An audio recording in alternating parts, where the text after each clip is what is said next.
ಮಕ್ಕಳೇ, ಮನೆಯಲ್ಲಿ ಸುರಕ್ಷಿತವಾಗಿದ್ದೀರಾ? ನೋಡಿ, ಇಲ್ಲಿ ಊಟದ ಆಟ ಪದ್ಯಪಾಠ ಗದ್ಯಪಾಠವನ್ನು ಹಿಂದಿನ ಒಂದು ಅವಧಿಯಲ್ಲಿ ತಿಳ್ಕೊಂಡಿದ್ದೀರಾ. ಇವತ್ತು ಪದ್ಯಪಾಠ ಊಟದ ಆಟ. ಅದಕ್ಕಿಂತ ಪೂರ್ವದಲ್ಲಿ ಪಾಠಪೂರ್ವ ಚಟುವಟಿಕೆ ಚಿತ್ರ ತೋರಿಸಿ ಪದ ಹೇಳಿಸಿ. ನೋಡಿ ಮಕ್ಕಳೇ, ಚಿತ್ರ ನೋಡಿ, ಇಲ್ಲಿ ಕನ್ನಡದ ಅಂಕಿಗಳು 1 2 3 4 5. ಹೌದಾ? ಕನ್ನಡದ ಅಂಕಿಗಳು. 1 ಮೂಗು. ಮೂಗು ಎಷ್ಟೈತಿ ಮಕ್ಕಳೇ? 1. ಎಷ್ಟಿದೆ ಮೂಗು? ಮೂಗು ಎಷ್ಟಿದೆ? 1. ಇನ್ನು 2 ಕಣ್ಣುಗಳು. ಏನು ಕಣ್ಣುಗಳು? ನಮಗೆ ಕಣ್ಣುಗಳು ಎಷ್ಟು ಮಕ್ಕಳೇ? 2. ಇನ್ನು ಎಲೆಗಳು ಎಷ್ಟಿವೆ? 1 2 3.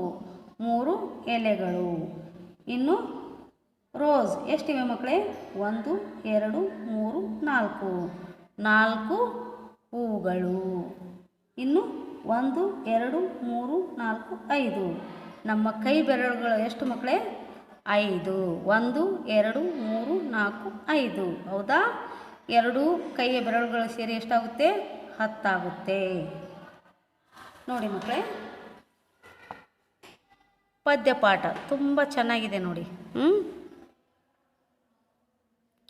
ಒಂದು ಸಲ ಹೇಳಿಸ್ಲಾ? ಪದ್ಯಪಾಠ 3 ಊಟದ ಆಟ. ಇದನ್ನು ಬರೆದಂಥ ಕವಿ ಜಿ.ಪಿ. ರಾಜರತ್ನಂ. ಯಾರು ಮಕ್ಕಳೇ? ಜಿ.ಪಿ. ರಾಜರತ್ನಂ. ಈ ಪದ್ಯವನ್ನು ರಾಗವಾಗಿ ಹಾಡಿ ಮಕ್ಕಳಿಂದ ಹೇಳಿಸಿ.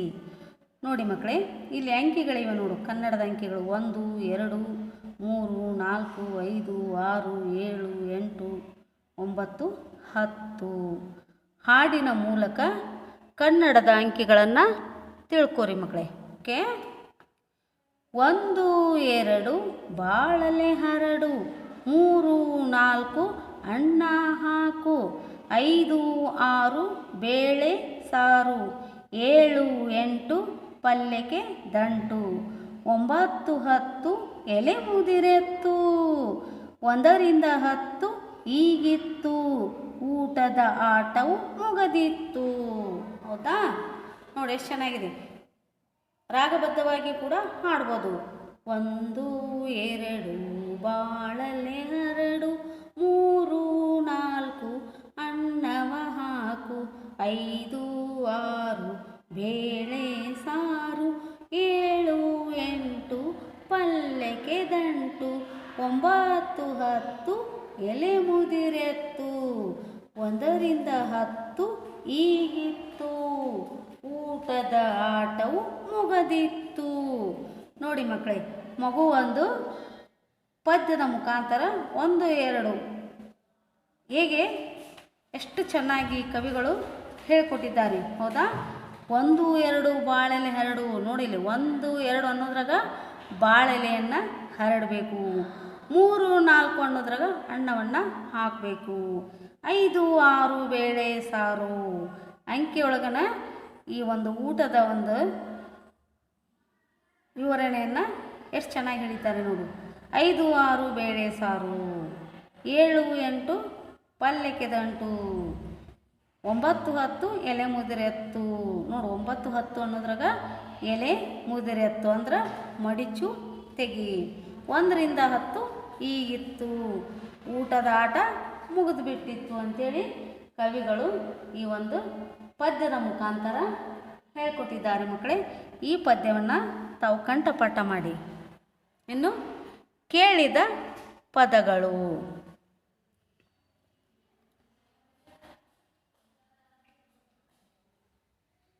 1 2 ಬಾಳೆಲೆ ಹರಡು, 3 4 ಅನ್ನ ಹಾಕು, 5 6 ಬೇಳೆ ಸಾರು, 7 8 ಪಲ್ಯ ದಂಟು, 9 10 ಎಲೆ ಮುದಿರು ಎತ್ತು ಊಟ.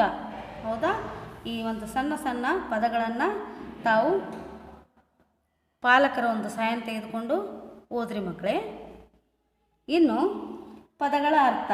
ಪಲ್ಯ, ತರಕಾರಿಯಿಂದ ಮಾಡಿದ ಪದಾರ್ಥ. ತಾಳದ ದಂಟು ಅಂದರೆ ಒಂದು ಜಾತಿಯ ತರಕಾರಿ ಅಥವಾ ಸೊಪ್ಪು. ಮುದಿರು ಅಂದ್ರೆ ಮುಚ್ಚು ಅಥವಾ ಮಡಚು. ಇನ್ನು ಅಭ್ಯಾಸ, ಅದರಲ್ಲಿ ನೀಡಿರುವ ಪದಗಳನ್ನು ಹೇಳಿ ಮಕ್ಕಳಿಂದ ಹೇಳಿಸಿ. 1 2 3 4 5 6 7 8 9 10. ನೋಡಿ ಮಕ್ಕಳೇ, ನೀವು ಇಂಗ್ಲೀಷಲ್ಲಿ 1 2 3 ವರ್ಡ್ಸ್ ಬರೀತಿರಲ್ಲ, ಅದೇ ರೀತಿ ಕನ್ನಡದಲ್ಲಿ ಅಂಕಿಗಳನ್ನು ಪದಗಳಲ್ಲಿ ಬರೆಯೋದು. ಓಕೆ, 1ರಿಂದ 10ರವರೆಗೂ. ಪ್ರಾಸ ಪದಗಳನ್ನು ಹೇಳಿಸಿ ಮಕ್ಕಳಿಂದ ಹೇಳಿಸಿ. ಅಂದರೆ 2 ಹರಡು. ಪ್ರಾಸ ಪದಗಳಂದ್ರೇನು? ಕೊನೆಯಲ್ಲಿ ಬರ್ತಕ್ಕಂಥ ಅಕ್ಷರ ಈ ಪದದಲ್ಲಿ ಬರಬೇಕು ಮಕ್ಕಳೇ. ಅಂದರೆ ನಿಮಗೆ ಈಸಿ ಆಗಲಿ ಅಂತ ನಾನು ಈ ರೀತಿ ಹೇಳ್ತಾ ಇದ್ದೀನಿ. 2 ಇಲ್ಲಿ ಡು ಇದೆಯಲ್ಲ ಮಕ್ಕಳೇ, ಇದರಲ್ಲಿ ಕೂಡ ಬರಬೇಕು. 2 ಇಲ್ಲಿದೆ ನೋಡಿ. 2 ಹರಡು, ಹೌದಾ? 6 ಸಾರು, 8 ದಂಟು, ಹೌದಾ? 10 ಎತ್ತು, 9 10 ಎಲೆ ಮುದಿರೆ ಎತ್ತು, ಹೌದಾ? 10 ಎತ್ತು, ಈ ರೀತಿ. ಓಕೆ, 2 ಹರಡು, 6 ಸಾರು, 8 ದಂಟು, 10 ಎತ್ತು. ಇನ್ನು ಪದ್ಯದ ಸಾಲುಗಳನ್ನು ಕೆಳಗೆ ನೀಡಿದೆ. ಆ ಸಾಲುಗಳಲ್ಲಿ ಒಂದೊಂದು ಪದಗಳನ್ನು ಬಿಡಲಾಗಿದೆ. ಬಿಟ್ಟಿರುವ ಪದಗಳನ್ನು ಮಕ್ಕಳಿಂದ ಹೇಳಿಸಿ. 1 2 ಡ್ಯಾಶ್ ಹರಡು. ಏನು ಬರಿಬೇಕು ಮಕ್ಕಳು ಇಲ್ಲಿ? ಬಾಳೆಲೆ ಹರಡು, ಹೌದಾ? 3 4 ಡ್ಯಾಶ್ ಹಾಕು. ಏನು ಹಾಕ್ಬೇಕಿದ್ರೊಳಗೆ? ಅನ್ನ ಹಾಕು. 5 6 ಡ್ಯಾಶ್ ಸಾರು. ಯಾವ ಸಾರು ಮಕ್ಕಳೇ? ಬೇಳೆ ಸಾರು. 7 8 ಡ್ಯಾಶ್ ದಂಟು, ಪಲ್ಯಕ್ಕೆ ದಂಟು.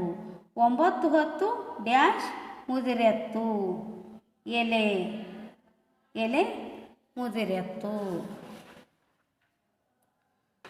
ನೋಡಿ ಮಕ್ಕಳೇ, ಇಲ್ಲಿ ಚಿತ್ರಗಳಿವೆ. ಚಿತ್ರಗಳನ್ನು ತೋರಿಸಿ ಪಕ್ಕದಲ್ಲಿರುವ ಪ್ರಶ್ನೆಗಳನ್ನು ಕೇಳಿ ಮಕ್ಕಳಿಂದ ಉತ್ತರ ಪಡೆಯಿರಿ, ಹೌದಾ? ನೋಡಿ, ಈ ಹಣ್ಣಿನ ಹೆಸರೇನು? ಇಲ್ಲಿ ಎಷ್ಟು ಹಣ್ಣಿದೆ? ಯಾವ ಹಣ್ಣು ಮಕ್ಕಳೇ ಇದು? ಹಣ್ಣುಗಳ ರಾಜ ಇದು. ಯಾವ ಹಣ್ಣು ಹೇಳಿ ನೋಡೋಣ? ಮಾವಿನ ಹಣ್ಣು. ಮಾವಿನ ಹಣ್ಣು ಎಷ್ಟಿದೆ ಮಕ್ಕಳೇ ಇದು? 1, ಹೌದಾ? ಇನ್ನು ಈ ಚಿತ್ರದಲ್ಲಿರುವ ಹಣ್ಣುಗಳ ಹೆಸರೇನು? ಇಲ್ಲಿ ಎಷ್ಟು ಹಣ್ಣುಗಳಿವೆ? ಯಾವ ಹಣ್ಣಿದು? ಹೇಳಿ. ಸೇಬು ಹಣ್ಣು. ಯಾವ ಹಣ್ಣು? ಸೇಬು ಹಣ್ಣು. ಎಷ್ಟಿವೆ? 2. ಇನ್ನು ಈ ಚಿತ್ರದಲ್ಲಿ ಎಷ್ಟು ಹಣ್ಣುಗಳಿವೆ? ಈ ಹಣ್ಣಿನ ಹೆಸರೇನು? ಎಷ್ಟಿವೆ ಮಕ್ಕಳೇ ಇವು? ಇದು ಯಾವ ಹಣ್ಣು ಹೇಳಿ ಮೊದಲು? ಬಾಳೆಹಣ್ಣು. ಯಾವ ಹಣ್ಣು? ಬಾಳೆಹಣ್ಣು. ಎಷ್ಟಿವೆ? 1 2 3, ಹೌದಾ? ಈ ಚಿತ್ರದಲ್ಲಿರುವ ಕಾಯಿಗಳ ಹೆಸರೇನು? ಈ ಚಿತ್ರಗಳಲ್ಲಿರುವ ಕಾಯಿ ಹೆಸರೇನು ಮಕ್ಕಳೇ?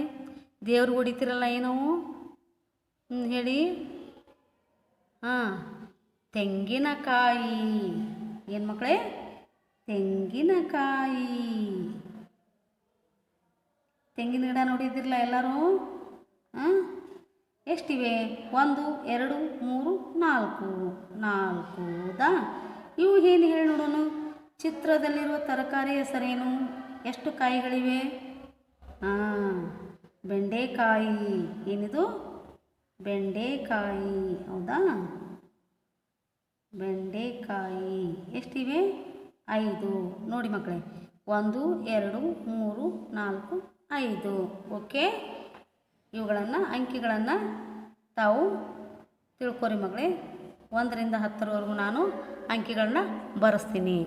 ಮುಂದಿನ ಒಂದು ಅವಧಿಯಲ್ಲಿ ಮುಂದಿನ ಒಂದು ಪಾಠವನ್ನು ಹೇಳ್ಕೊಡ್ತೀನಿ. ಧನ್ಯವಾದಗಳು.